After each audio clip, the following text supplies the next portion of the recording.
Nitin sir, आजकल online बहुत सारे ऐसे वीडियोस चल रहे हैं जहाँ लोग कहते हैं कि आपको अगर अपने मन की कोई इच्छा पूरी करनी है तो आप हनुमान चालीसा करिए 11 दिन, 21 दिन, 108 बार, और उसके अंदर लास्ट में तुलसीदास जी की जगह अपना नाम बोलिए। ये कितना सही है या गलत है, या आपका क्या ओपिनियन है? अम, देखिए, आपने मेरा ओपिनियन पूछा है तो मैं प्योरली अपना ओपिनियन दे रहा हूँ, राइट? और ये वो चीज़ है जो मैं बहुत सालों से करता आ रहा हूँ, लेकिन किस तरह से कर रहा हूँ वो थोड़ा समझ नहीं पाते। तो सबसे पहली बात, हनुमान चालीसा करने से आपके मनोरथ पूरे हो जाएंगे। तो तुलसीदास जी ने उसमें लिखा ही है कि मनोरथ पूरे होते हैं उसमें, और कई सारे लोगों का अनुभव है।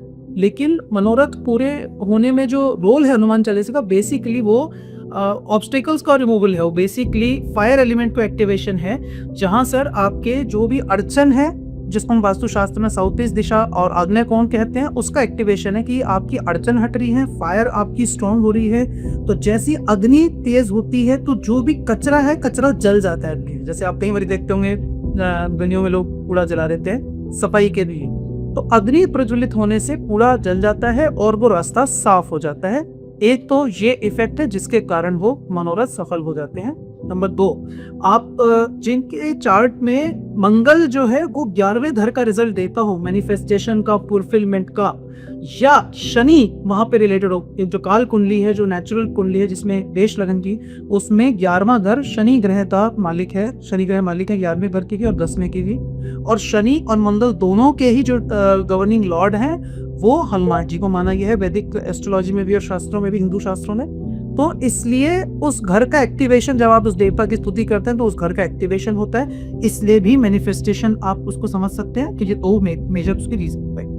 नेक्स्ट आता है कि क्या आप हनुमान चालीसा में तुलसीदास जी की जगह अपना नाम रखिए, तो ये बिल्कुल रख सकते हैं आप। लेकिन जब आप इसे रखें, ये ओरिजिनल रचना तुलसीदास जी ने लिखी हुई, तो आप उनकी जगह का अपना नाम इस भाव से रख रहे हैं कि आप जब स्तुति कर रहे हैं तो आप ईश्वर को कह रहे हैं कि मैं आपका दास हूं। ये बड़ा सुंदर भाव है, आप कर सकते हैं। लेकिन parallelly at the same time आपको वो रिगार्ड तुलसीदास जी के प्रति होना चाहिए कि जिन्होंने आपको ये स्कोप दिया, जिन्होंने आपको ये रचना दी, जिसकी रचना है उसको क्रेडिट अगर आप नहीं देते हैं, अगर आप उसका मान नहीं करते हैं, तो फिर ये नाम अपना आपने जो बोलना है, ये एक तरह का प्लेजरिज्म है। ये एक तरह का ऐसा है कि आपने चुरा लिया जिसका सामान, वो रिजल्ट नहीं दे पाए।